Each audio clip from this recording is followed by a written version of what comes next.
Oil कौन सा होता है? ताज़ा पकवान। ताज़ा पकवान है, अच्छा।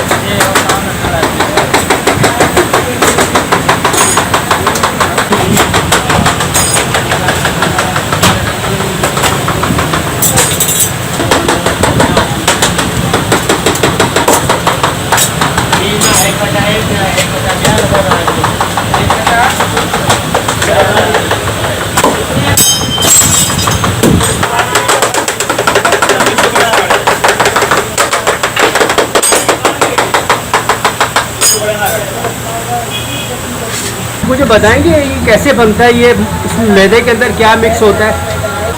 चीनी, घी, दूध, मैदे से बनती है। अच्छा अच्छा। इसको खमीर करना पड़ता है? कितनी देर छोड़ना पड़ता है इसको?